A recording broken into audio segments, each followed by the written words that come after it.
Hello student, myself Anil Sathu, Director Sigfa Science Academy, Belgaum, Zap. Now we are to studying the basic part of the physics. Now to studying the physics, there are some symbols where we always use.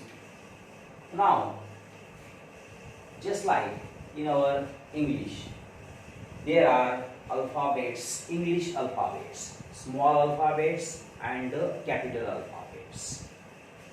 म्हणजे याचा अर्थ बघा, जसं आपण capital A small A, capital letter small letter, तर English मध्ये जसे आपण हे लेटर्स वापरतो तशा प्रकारचे फिजिक्स मध्ये आपण काही ग्रीक लेटर्स म्हणजे ग्रीक अल्फाबेट्स या ठिकाणी आहे. जसे आपले हे काही ग्रीक अल्फाबेट्स आहे, याच्यामध्ये सुद्धा कॅपिटल आणि स्मॉल असे प्रकार याच्यामध्ये आहेत. जसे आपले इंग्लिश मध्ये कॅपिटल लेटर स्मॉल लेटर असतो, तशाच प्रकारे ग्रीक लँग्वेज आहे ही, आणि याच्यामधून आपण अल्फाबेट्स घेत असतो. आपल्याला माहिती आहे की या सब्जेक्टचा जो स्टडी आहे किंवा जो रिसर्च आहे हा मोस्टली युरोपियन कंट्रीज मध्ये झालेला आहे, आणि त्यामुळे ग्रीक लँग्वेज मधून हा स्टडी येतो. आणि त्यामुळे जे सिम्बॉल्स आहेत ते सिम्बॉल्स सुद्धा ग्रीक मधून आपण घेतल्या जातात. तर हे ग्रीक अल्फाबेट्स त्या ठिकाणी आहे. यामध्ये कॅपिटल अल्फाबेट सुद्धा आहे आणि स्मॉल अल्फाबेट्स आहे. तर बघा आता इथे काही अल्फाबेट्स आहे जे जनरली आपण वापरतो, आणखीही भरपूर आहे ज्यांचा सुद्धा आपल्याला यूज करायचा आहे. परंतु सध्याची जी कंडिशन आहे त्या कंडिशन मध्ये याच्यापैकी तुम्हाला जे माहिती आहे ते आणि थोडे नवीन अशांच्या बद्दल आपण थोडंसं डिस्कशन करू. तर 11th आणि 12th मध्ये मोस्टली ज्या सिम्बॉल्सचा आपल्याला यूज आहे अशांबद्दल थोडंसं आपल्याला बघायचं आहे. ऑलरेडी याच्यातले बरेचसे सिम्बॉल तुम्ही 10 पर्यंत यूज केलेले आहेत, लक्षात घ्यायचं. तर बघा इथे सुद्धा कॅपिटल आणि स्मॉल आहे. कॅपिटल लेटर्स जे आहे म्हणजे कॅपिटल अल्फाबेट जे आहे ग्रीक मध्ये त्याचा यूज आपण जिथं करतो तोच आपण इथं दाखवलेला आहे. तर बघा पहिला ग्रीक अल्फाबेट्स आहे अल्फा. हा तुम्हाला ऑलरेडी माहिती आहे. Alpha beta gamma, alpha beta gamma. तर हे सिम्बॉल्स आपण यूज करतो आहे. Alpha rays, beta rays, gamma radiation. तर जेव्हा तुम्ही रेडिएटिव्हिटीचा स्टडी केला तेव्हा त्यामध्ये हे सिम्बॉल्स वापरलेले आहेत अल्फा बीटा गॅमा. आणि जनरली तसे आपण अँगल वगैरे सुद्धा आपण टोटल अल्फा वगैरे यूज केल्या जात असतो. Okay, now next one symbol is the delta. तर हा कॅपिटल सिम्बॉल आहे, लक्षात घ्यायचं. म्हणजे कॅपिटल ग्रीक अल्फाबेट आहे and this is the small. तर these two are going to be used generally. This is the capital letter of delta and this is the small letter of the delta. So now this symbols are going to be used for the smaller quantity. For the smaller quantity that has symbol आपण use करतो आहे.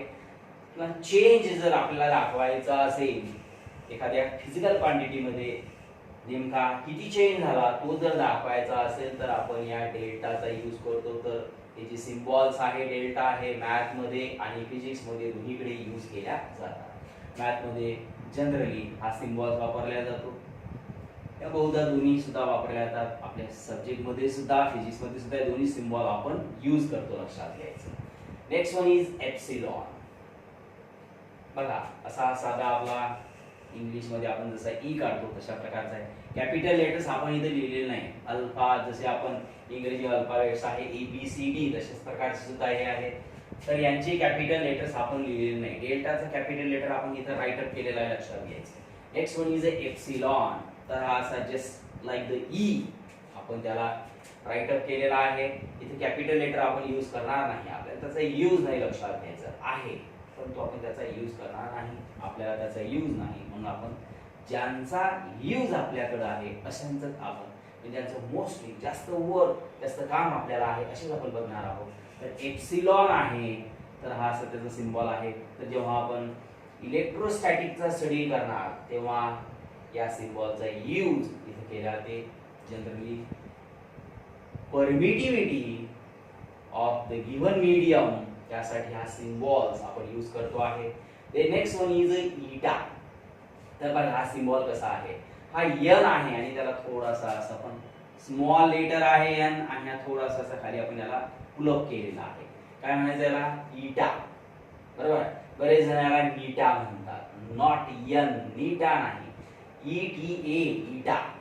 बरोबर आहे. तर ईटा.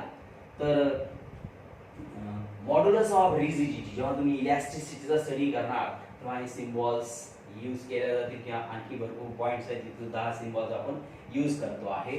तर ईटा, ETA, eta, which is denoted by n आणि थोडंसं त्याला असं खाली अशी पुलअप करायचं आहे.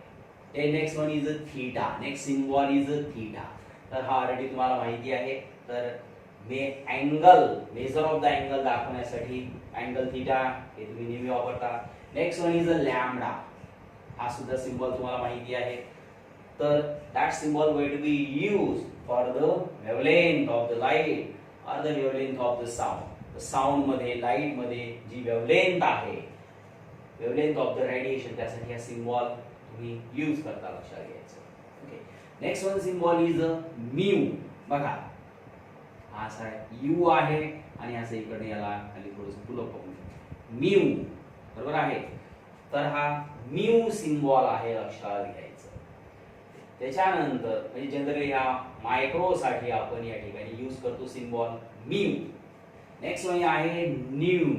बघा mu, NU, new, MU, mu, new. तर हा जो सिम्बॉल आहे हा जस्ट लाईक व्ही सारखा आहे, पण व्ही आणि यामध्ये थोडासा असा फरक आहे, लक्षात घ्यायचं. न्यू.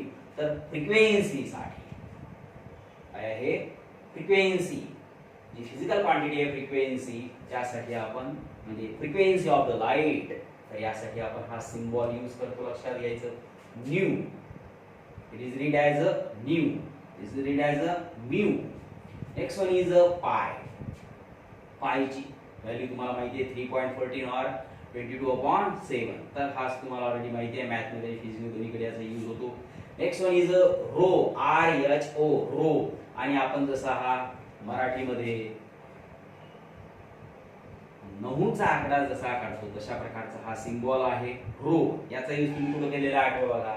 तर 10th मध्ये किंवा 9th मध्ये resistivity, specific resistance, current electricity मध्ये जेव्हा तुम्ही स्टडी केलेला आहे तेव्हा त्या करंट मध्ये specific resistance or resistivity and which is denoted by the symbol rho.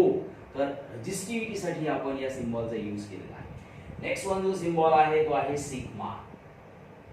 तर कॅपिटल अल्फाबेट्स आणि स्मॉल अल्फाबेट्स आहे, लक्षात घ्यायचं.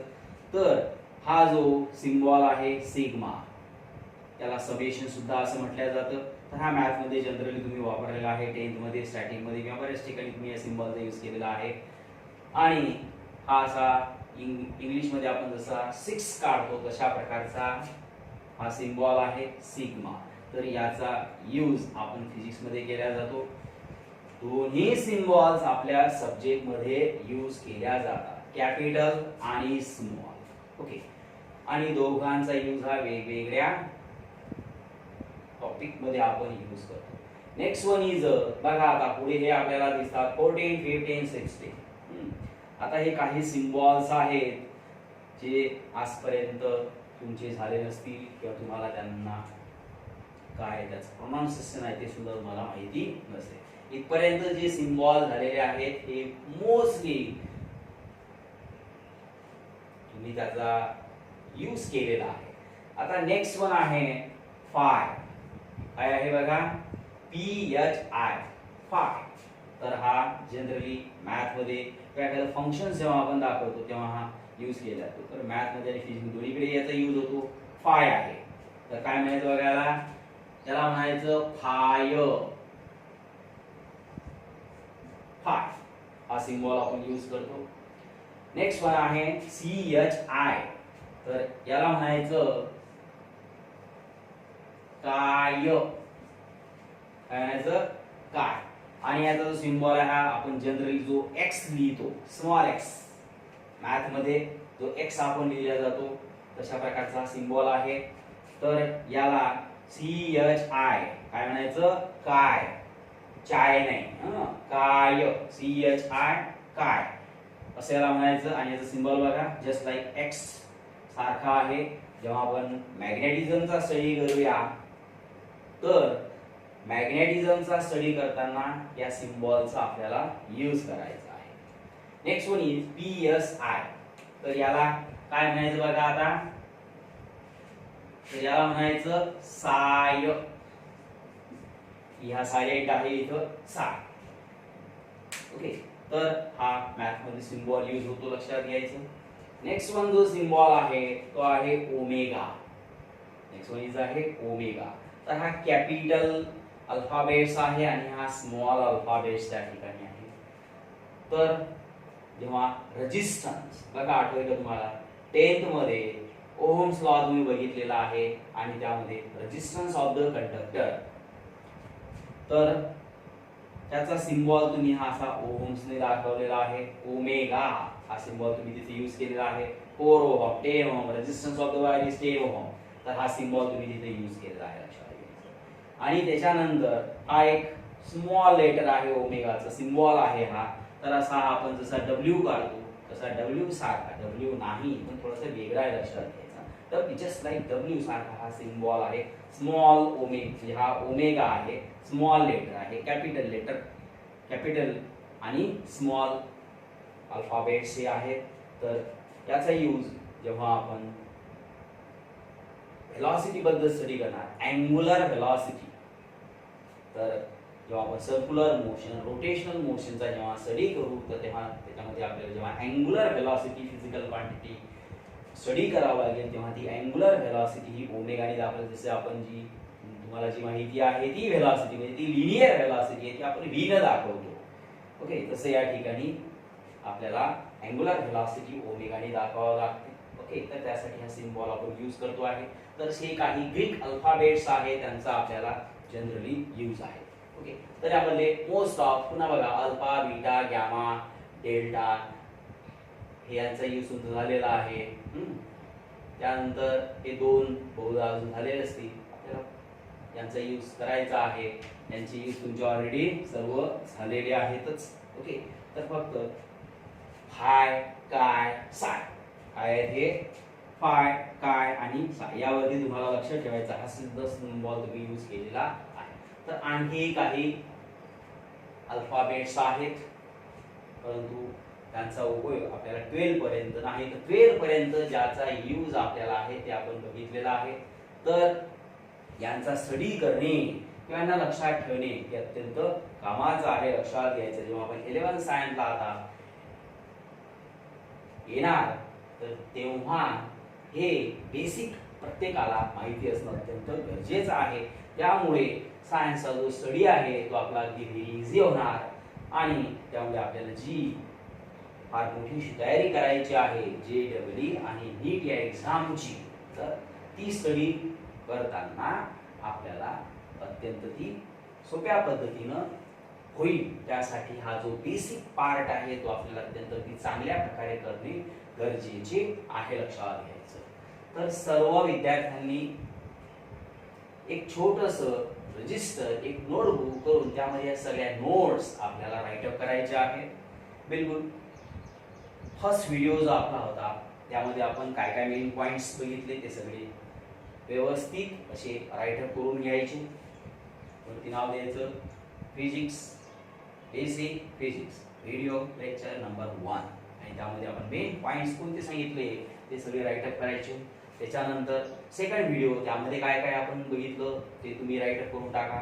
थर्ड व्हिडिओ जो आपला झाला त्यामध्ये काय काय झालं ते तुम्ही ती राईट करून घ्यायचं. आणि फोर्थ वन, तर हा फोर्थ आपला व्हिडिओ आहे आणि त्यामधले जे नोट्स आहे लिहिणं अत्यंत सोपी आहे. तर तुम्ही हे पाहून किंवा तुम्हाला याचा एक फोटो आपण सेंड करूया, त्यामुळे तुम्ही ती अगदी इझिली राईटअप करू शकता. तर सर्वांनी अगदी सर्व सब्जेक्टचे, प्रत्येक विद्यार्थ्यांनी सर्व सब्जेक्टचे अशा प्रकारचे रजिस्टर्स मेंटेन करायचे आहे. त्यामध्ये अगदी व्यवस्थित अशा नोट्स घ्यायचे आहे आणि जेव्हा प्रत्यक्ष आपला क्लास सुरू होईल तेव्हा हे रजिस्टर आपल्याला दाखवायचे आहे ज्या विद्यार्थ्यांचे चारही सब्जेक्टचे, बघा लक्षात घ्यायचं, ज्या स्टुडंटचे चारही सब्जेक्टचे, एका सब्जेक्टचे नाही हा, चारही सब्जेक्टचे जेवढे व्हिडिओ लेक्चर झालेले आहेत तर त्यांच्या संदर्भातले नोट्स जर आपण व्यवस्थित लिहून ठेवले असतील, ते मटेरियल स्टडी मटेरियल अगदी व्यवस्थितपणे आणि त्याचं प्रेझेंटेशन सुद्धा अगदी व्यवस्थितपणे जर केलेलं असेल तर अशा विद्यार्थ्यांसाठी जेव्हा ते ॲडमिशन्स घेतील, बरोबर आहे, तर ॲडमिशन्स घेताना आपल्यासाठी फार मोठं पॅकेज इथं आपल्याला आपण देऊया. ओके, लक्षात ठेवा. तर ह्या नोट्स मेंटेन करून तुम्हाला काय भेटणार आहे, एक तर तुम्ही चांगल्या प्रकारे व्हिडिओ बघणार सर्व सब्जेक्टचे, त्याच पद्धतीनं तुम्ही त्याच्या नोट्स वगैरे लिहिणार आणि त्याचा फायदा हा तुम्हाला तर आहेच आणि त्यासोबत एक पॅक विशेष असं पॅकेज तुम्हाला तिथं भेटेल. काय भेटेल ते आज आपण सांगणार नाही, लक्षात घ्यायचं. पण पॅकेज हे तुम्हाला दिल्या जाईल आणि ते चांगलं फार मोठं असं पॅकेज असेल. त्यासाठी तुम्हाला वर्क करायचं आहे, लक्षात घ्यायचं. प्रत्येक विद्यार्थ्याने वर्क करायचं आहे. जे विद्यार्थी लेट या बॅचला जॉईन झाले असतील त्यांनी यूट्यूब चॅनलला सबस्क्राईब करा, म्हणजे मागचे सगळे व्हिडिओज तुम्हाला दिसून पडतील, लक्षात घ्यायचं. कुठल्याही प्रकारची अडचण येणार नाही. एखादी विद्यार्थी म्हणत असेल किंवा आम्ही हुशारही जॉईन झालो त्यांनी सुद्धा चिंता करायचं काही कारण नाही. जे यूट्यूब चॅनल आहे ते सबस्क्राईब करा. सबस्क्राईब केलं म्हणजे तुम्हाला सर्व व्हिडिओज तिथं अवेलेबल असते, लक्षात घ्यायचं. त्यानंतर सर्व विद्यार्थ्यांनी आणखी लक्षात ठेवायचं की हे जे व्हिडिओज आहेत, व्हिडिओ लेक्चर जे आहेत यूट्यूब चॅनलवरती, हे तुमच्यासाठी जास्त दिवस अवेलेबल असणार नाही. ते व्हिडिओ ताबडतोबच तिथून आपण काढून घेणार आहोत आणि त्यामुळे लवकरात लवकर प्रत्येक सब्जेक्टचा व्हिडिओ अपलोड होता बरोबर तुम्हाला त्याची तयारी करायची आहे. काही दिवसानंतर तुम्हाला ते व्हिडिओ पाहायला भेटणार नाहीत. आपण ते सर्व विषयाचे सर्व सब्जेक्टचे जे व्हिडिओज आहेत ते त्या चॅनलवरून काढणार आहोत, म्हणजे सर्वांना ते दिसणार नाही. चॅनलवरती असतील परंतु सर्व विद्यार्थ्यांना कोणालाही ते दिसणार नाही, लक्षात घ्यायचं. तर सध्या कंडिशनला बरेच विद्यार्थी अजूनही आपल्याकडे जॉईनिंग करत आहेत, म्हणून आपण थोडेसे व्हिडिओ काही दिवस त्याच्यावरती ठेवू. त्यानंतर ते व्हिडिओज अनलिस्टेड मध्ये टाकल्या जातील, त्यामुळे ते कुठल्याही विद्यार्थ्यांना बघता येणार नाही. सध्याच्या कंडिशनला हा जो बेसिक आपलं चालवायची फाउंडेशन्स आपण घेतो आहे ते अगदी फ्री आहे, लक्षात घ्यायचं. आणि त्यामुळे त्याचा या संधीचा जो फायदा आहे तो प्रत्येकाने ताबडतोब आपल्याला घ्यायचा आहे. ओके, नाव नेक्स्ट आपला इम्पॉर्टंट पार्ट आहे, बरोबर आहे. तर आपल्या सब्जेक्ट मधला फिजिक्स च्या सब्जेक्ट मधला अत्यंत महत्वाचा एक पार्ट आहे, तो आहे common S I prefix. Common S I मला माहिती आहे सीजीएसई एस आय तर common S I international systems आहे हे लक्षात घ्यायचं. तर त्याचे काही प्रिफिक्स त्या ठिकाणी आहेत. तर बघा हा जो तुम्हाला पार्ट दिसतो आहे हा अत्यंत कामाचा असा भाग आहे, मोस्ट इम्पॉर्टंट पार्ट आहे, लक्षात घ्यायचं. न्यूमरिकल्स जेव्हा आपण सॉल्व्ह करतो बरोबर आहे तर तेव्हा यामध्ये हे जे मल्टिपल्स आहे आणि हे सब मल्टिपल्स आहे यांचा आपल्याला यूज असतो. ऑलरेडी तुम्ही तो बघितलेला आहेच, तुम्हाला ऑलरेडी तो माहिती आहे, तुम्ही त्याचा यूज ऑलरेडी केलेला आहे, बघा लक्षात घ्यायचं. ओके, तर फिजिक्स सब्जेक्ट म्हटला म्हणजे प्रत्येकाची जी कमांड हवी आहे ती न्यूमरिकल प्रॉब्लेम वरती असली पाहिजे, लक्षात घ्यायचं. बोर्डचा स्टडी करताना सुद्धा न्यूमरिकल वरती आपल्याकडे मिनिमम 50% त्याच्यावरती स्कोर होतो. त्याच्यानंतर ज्या तुम्हाला ज्या मेन एक्झाम द्यायच्या आहे JEE नीट सीईटी तर या मोस्टली JEE जर आपण घ्याल तर टोटली 100% न्यूमरिकल प्रॉब्लेम्स त्यामध्ये असतात. जेवढे सगळे ऑब्जेक्टिव्ह विचारले जातील ते सगळे न्यूमरिकल्स असतील, बरोबर आहे. त्याच्यानंतर नीट असेल तर यामध्ये सुद्धा out of 45 near about 41 42 near about 40 हे न्यूमरिकल प्रॉब्लेम्स वरच असतात, न्यूमरिकल प्रॉब्लेम्सच असतील, लक्षात घ्यायचं.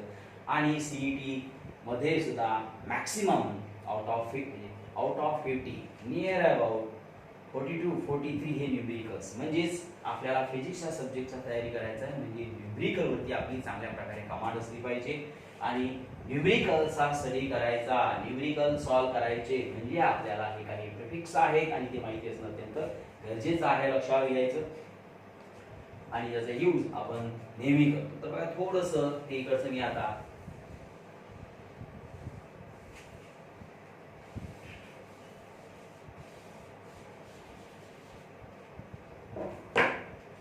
तर बघा काही मल्टिपल्स आहेत. Number 1 10 raised to power 1 means 10, simply 10. तर 10 त्याला डेका असं म्हणायचं. काय म्हणतात त्याला? डेका. आणि त्याचा जो सिम्बॉल आहे तो DA आहे, लक्षात घ्यायचं. स्मॉल d आणि स्मॉल a, DA डेका. म्हणजेच 10 to the power 1 म्हणजे जो मल्टिपल्स आहे हे सगळे पॉझिटिव्ह मल्टिपल्स आपण इथे घेतलेले आहेत. तर 10 raised to power 1 तर त्याला डेका असं म्हणायचं आणि त्याचा सिम्बॉल आहे DA. नेक्स्ट वन इज आहे 10 raised to power 2 means 100 आणि which is called as a hecto and which is denoted by the symbol H आणि तो आपल्याला H ने दाखवायचा आहे. Next one 10 raised to power 3 means kilo आणि which is denoted by small k. तर बघा आता डेका, हेक्टो आणि किलो. किलो हे तुम्हाला ऑलरेडी माहिती आहे. Kilo means 1000. Kilo means 1000. 10 raised to power 3 means 10 multiplied by 10 multiplied by 10. What? 1000. This kilo means 1000 which is denoted by k. आता याच्या नंतरचे पुढचे जे पार्ट्स आहेत इक्वली 3 ने इन्क्रीज होत आहेत, बघा लक्षात घ्यायचं. Next one is 10 raised to power 6. Okay, that's the mega. That's the mega. Mega means 10 to the power 6 and its symbol is capital M. आता बघा इथून कॅपिटल सिम्बॉल सुरू होतो आहे. मेगा साठी कॅपिटल M असा सिम्बॉल यूज होतो. म्हणजे बघा एखादे आपलं तुम्ही YouTube वरती व्हिडिओ चॅनल वरती आपली एखादं व्हिडिओ लेक्चर बघत असणार आणि समजा ते आहे 879 MB एवढा हा व्हिडिओ आहे. वेगवेगळ्या फाईल्स असतात, त्या काही केबी मध्ये असतात, काही इमेज आहेत. समजा एखादी इमेज आहे 215 KB व्हॉट्सअप वरती वगैरे तुम्ही बघता नेहमी दिलेली असते 250 KB म्हणजे kilobyte. Kilo means 10 raised to power 3. Next one is MB आहे, MB त्या ठिकाणी आहे, लक्षात घ्यायचं. तर M means mega, megabyte काय म्हणायचं त्याला MB. बघा तुमचे नेहमीचे हे असणारे शब्द MB. किती MB ची फाईल आहे? तर 879 MB फाईल आहे. हा व्हिडिओ किती MB चा आहे? तर आपले जे व्हिडिओ आहे नियर अबाउट 1 GB पर्यंत आहे, लक्षात घ्यायचं. फॉर एक्झाम्पल समजा 1.2 GB असं जर तुम्हाला दिसलं, gigabyte 10 raised to power 9 means giga. Its symbol is a G, gigabyte. Okay. तर समजा एखादी फ्रिक्वेन्सी आहे 1.5 मेगाहर्ट्ज. ही फ्रिक्वेन्सी आहे मेगाहर्ट्ज, गीगाहर्ट्ज, 4 गीगाहर्ट्ज. तर फ्रिक्वेन्सी याची आपण इथे लिहिल्या जाते. तर अशा प्रकारे हे मल्टिपल्स आहे ज्यांचा यूज आपण इथं करतो आहे, लक्षात घ्यायचं. बघा म्हणजे समजा आता 215 किलोबाइट्स मीन्स 215. या किलो च्या ऐवजी आपण लिहिणार 10 raised to power 3 आणि बाईट जसाच्या तसा. इथे काय लिहायचं 879 10 to the power 6 b same आहे. इथे काय लिहिणार आपण 1.5 10 raised to power 6 हर्ट्ज. तर ही फ्रिक्वेन्सी आहे. इथे लिहिणार 4 10 raised to power 9 हर्ट्ज. तर giga 10 to the power 9, mega 10 to the power 6. तर बघा आता तुमच्या लक्षात आलं असेल की नेमकं हे काय आहे, आपण ज्याचा यूज नेहमी केलेला आहे, लक्षात घ्यायचं. ओके. नेक्स्ट वन आहे 10 raised to power 12. इथपर्यंत आहे 10 raised to power 1 2 3 6 हे सुद्धा तुमचं झालेलं आहे, लक्षात घ्यायचं. Okay. Next one is 33 kV म्हणजे 33 किलो. किलो म्हणजे 10⁻³ व्होल्ट, 33 केव्ही. तर आपल्या इथे जे इलेक्ट्रिकचं ऑफिस आहे, सबस्टेशन जे आहे त्याचं नाव आहे 33 केव्ही उपकेंद्र म्हणजेच किलो. तर तसं आपण सांगू शकतो. तर बघा 10⁻12 that's called tera. Its symbol is capital T. हे पुढे आपल्याला येते आता 10⁻15. 15 means beta which is denoted by the capital P. 10⁻18 exa which is denoted by exa म्हणायचं याला. exa means 10⁻18 आणि 10⁻21 म्हणजे zeta which is denoted by capital Z. तर बघा जनरली आपला जो यूज आहे तो इथपर्यंत आपल्याला जास्त असेल. हा जो इथून पासूनचा जो पार्ट आहे याचा यूज आपल्याला अत्यंत कमी म्हणजे नसल्यासारखा असेल. त्यामुळे आपण नाही लक्षात ठेवलं तरीही चालेल, परंतु कमीत कमी इथपर्यंत तरी आपल्याला हे मल्टिपल्स लक्षात ठेवावे लागतील. बघा याच्याकडे पाहून तुम्हाला काय आठवते का? झेटा 10⁻21 झेटा आणि तो झे म्हणजे बघा एक मूव्ही होता रोबोट. रजनीकांतचा एक मूव्ही होता रोबोट आणि त्याच्यामध्ये झेट्टा बाईट असा हा वर्ड्स तुम्ही नेहमी ऐकला असेल, लक्षात घ्यायचं. तर त्यांनी जो रोबोट हा जो मूव्ही आहे त्यामध्ये झेट्टा बाईट हा वर्ड्स नेहमी आला. झेट्टा मीन्स 10⁻21. ओके, तर त्यांची यूज आपल्याला कमी आहे, परंतु कमीत कमी अप टू 9 पर्यंत मिनिमम सर्वांना हे आले पाहिजे, लक्षात घ्यायचं. नेक्स्ट वन आता सब मल्टिपल्स त्या ठिकाणी आहे. म्हणजे इथपर्यंत जे पाहिले त्या सगळ्यांच्या पॉवर ज्या आहेत त्या पॉझिटिव्ह होत्या, लक्षात घ्यायचं. आता निगेटिव्ह पॉवर चालू होत आहेत. सब मल्टिपल्स आहेत, लक्षात घ्या. सब मल्टिपल्स या ठिकाणी आहे. तर बघा बिलकुल एक्झॅक्ट सेम पोझिशन आहे. हे प्लस पॉवर होते, आता हे सगळे negative power. 10⁻⁻1 means DC. 10⁻⁻1 means DC. 10⁻⁻1 means 1/10. 1/10 means 0.1. Or it is also written as 10⁻⁻1. Okay, so that is a DC which is denoted by a small t. आता generally इथे जे symbols आहे सब multiples मध्ये हे सगळे स्मॉल लेटर्स यूज केले जातात. Next one is 10⁻⁻2 centi which is denoted by a C. बघा आता नेमकं काय, समजा तुम्ही एखादा सेगमेंट काढा 5 centimetre or the length of the object is 5 centimeter. So now you can write 5 for C. C for centi. Centi means 10⁻⁻2 meter. म्हणजे नेमकं काय झालं, सेंटीमीटरचं कन्व्हर्शन हे मीटर मध्ये झालं, लक्षात घ्यायचं. आणि तुम्ही अप टू द 10 जेव्हा न्यूमेरिकल प्रॉब्लेम सॉल्व्ह केले तेव्हा तुम्हाला नेहमी अशा प्रकारचे कन्व्हर्शन करावे लागले जे तुम्हाला समजत नव्हते, परंतु आता इथून समजायला फार इझी होणार. त्यासाठी हे काही नॉलेज तुमच्याकडे असणं अत्यंत गरजेचं आहे. नेक्स्ट वन आहे 10⁻⁻3 that is a milli which is denoted by m. Millimetre काय बघा 2 मिलीमीटर नेहमी झालेला आहे तुमचं 2 मिलीमीटर. तर हा जो आहे मिली म्हणजे किती 10⁻⁻3 मीटर म्हणजे 2 मिलीमीटर मीन्स 2 10⁻⁻3 मीटर. म्हणजे मिलीमीटरचं कन्व्हर्शन हे मीटर मध्ये करण्यासाठी SI आहे आपल्याला. तर दिलेलं जे युनिट आहे त्याचं कन्व्हर्शन SI मध्ये करणं आहे. त्यासाठी यांचे यूज म्हणजे कन्व्हर्शन साठी त्यांचा यूज आपल्याला करायचा आहे. Next one is 10⁻⁻6 that is called a micro आणि याचा सिम्बॉल जो आहे बघा तो आहे म्यू. काय आहे त्याचा सिम्बॉल जो आहे तो म्यू आहे. न्यू नाही न नाही म्यू MU आता आपला झालेला आहे. मायक्रो साठी हा सिम्बॉल वापरला जाते, बरोबर आहे. तर समजा पुन्हा आपण तेच बघूया 3 मायक्रोमीटर म्हणजे 3 10⁻⁻6 मीटर. तर next one is 10⁻⁻9 that is the nano which is divided by small n. काय आहे 10⁻⁻9 nano. For example the wavelength is wavelength lambda दाखवले जाते. Wavelength is 719 nanometre.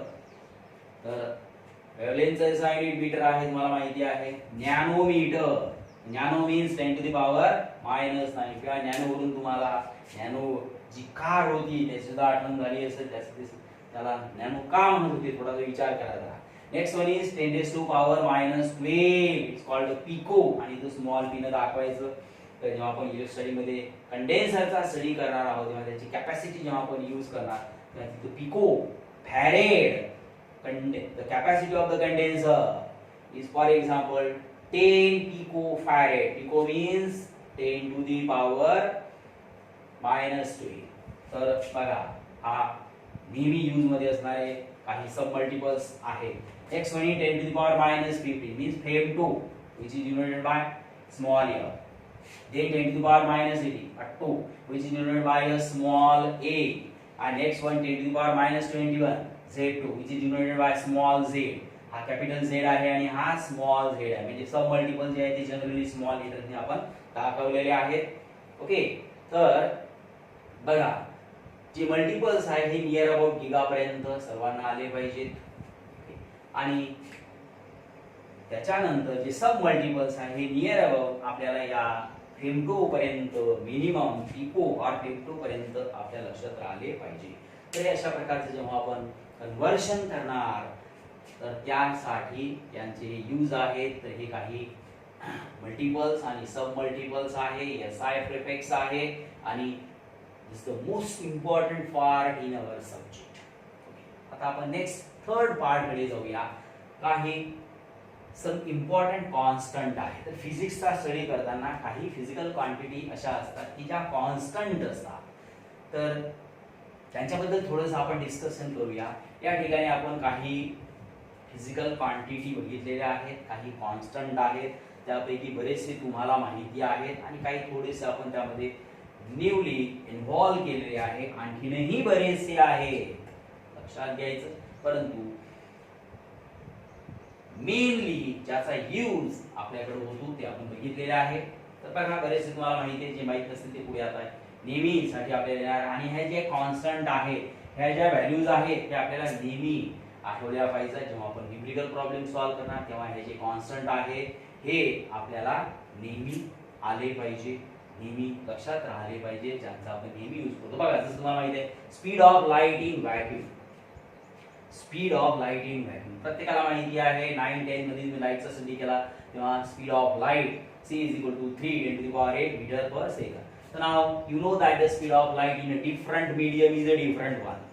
वेगवेगळ्या मीडियामध्ये लाईटचा स्पीड हा वेगवेगळा असतो. हा आहे maximum speed. Speed of light in a vacuum is a maximum. Vacuum मध्ये लाईटचा स्पीड हा मॅक्सिमम आहे आणि which is near about 2.99 means approximately to the written as 3 × 10⁸ metre per second.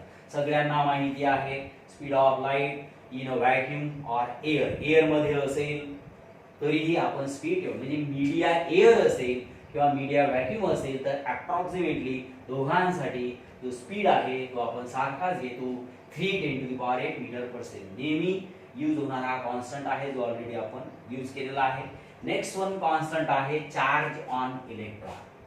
Charge on the electron which is denoted by small e. आणि हा सुद्धा तुम्हाला माहित आहे 1.6 × 10⁻19 coulomb. Charge on electron which is denoted by small e 1.6 × 10⁻19 coulomb. You know very well. Next one बघा third हा already तुमचा 10 मध्ये झालेला आहे. फर्स्ट चॅप्टर जे तुमचं होतं ग्रॅव्हिटेशन त्यामध्ये तुम्ही यूज केलेला आहे gravitational constant g. The value of g is independent. तुम्ही स्टडी केला असणार. तर जो न्यूटन्स लॉ ऑफ ग्रॅव्हिटेशन आहे त्यामध्ये तुम्ही त्याला पाहिलेला आहे. हा कॉन्स्टंट यूज केलेला आहे capital G 6.673 × 10⁻11 newton metre square per kg square. बघा हा अत्यंत महत्त्वाचा असा कॉन्स्टंट आहे. एक तर यामध्ये तुम्हाला याचे युनिट लक्षात ठेवायचं आहे. युनिट सर्वांचं लक्षात ठेवायचं आहे. गोष्ट फोकस करायचं Newton metre square per kg square. आणि याची व्हॅल्यू 6.67 × 10⁻11. बघा 6.673 असेल किंवा 6.67 असेल आपण या व्हॅल्यूज अप्रॉक्सिमेटली यूज करतो. लक्षात घ्यायचं जेणेकरून कॅल्क्युलेशन इझी झाली पाहिजे. तर हा सुद्धा तुम्ही नेहमी यूज केलेला आहे. Next one is a plank constant. तर जेव्हा आपण लाईटचा स्टडी करणार आहोत, लाईट रेडिएशन. तर जेव्हा आपण प्लँक क्वांटम थेअरी स्टडी करणार तर त्यामध्ये E is equal to H nu अशा प्रकारचे काही इक्वेशन्स आहेत. तर हे पुढे येईल, तुम्हाला लक्षात घ्यायचं. Planck constant which is generated by small H आणि it's value 6.626 10 to the power -34 joule second. किंवा तुम्ही त्याला लिहितो 6.63 10 to the power -34 किंवा 6.6 लिहिलं तरी चालेल. आपण अप्रॉक्सिमेट व्हॅल्यू घेऊ 6.626 10 to the power -34 joule second. तर हा प्लँक कॉन्स्टंट आहे, लक्षात घ्यायचं, जो आपल्याला क्वांटम थिअरी मध्ये यूज करायचा आहे. आणि जेव्हा मॉडर्न फिजिक्सचा स्टडी चालू करू तेव्हा तुम्हाला याचा यूज नेहमी करावा लागेल. नेक्स्ट वन, जेव्हा आपण गॅसचा स्टडी करणार, बघा तर गॅसमध्ये जेव्हा आपण स्टडी करणार, गॅसेसचा स्टडी तुम्ही ऑलरेडी केलेला असेल बऱ्याच प्रमाणामध्ये. तर त्यामध्ये आता बघा 10 पर्यंत जो तुमचा स्टडी होता तो ओनली थेरॉटिकल आहे. आता जो स्टडी या ठिकाणी येणार तो हा टोटल एक्सप्रेशन स्टडी असणार, लक्षात घ्यायचं. त्यामध्ये कन्सेप्ट हे एक्सप्रेशनच्या साह्याने दिल्या जातील, एक्सप्लेन केल्या जातील. तर नेक्स्ट वन आहे ॲव्होगॅड्रोज नंबर. Na केमिस्ट्री मध्ये तुम्हाला याचं भरपूर काम पडतं. Na 6.022 आणि 10 to the power 23 पर मोल आहे, पर मोल. ॲव्होगॅड्रोज नंबर 6 10 to the power 23 असं आपण जनरली यूज केलं तरी चालेल. जी व्हॅल्यू दिसणार ती यूज करायचं 6.022 10 to the power 23 पर मोल. ॲव्होगॅड्रोज नंबर म्हणजे number of molecules in 1 mole of gas. बघा ती सिंपल कन्सेप्ट आपण सांगतो आहे. 1 मोल गॅस घ्यायचा आहे आपल्याला आणि त्या 1 मोल गॅस मध्ये नंबर ऑफ मॉलिक्युल्स किती आहेत तर 6.022 10 to the power 23 पर मोल. म्हणजे एवढे आता मोल म्हणायचं काम नाही, लक्षात घ्यायचं पुढं. तर फक्त 1 मोल गॅस आहे तर 1 मोल गॅस मध्ये किती मॉलिक्युल्स 6.022 10 to the power 23 आणि number of molecules per mole, that is the Avogadro's number.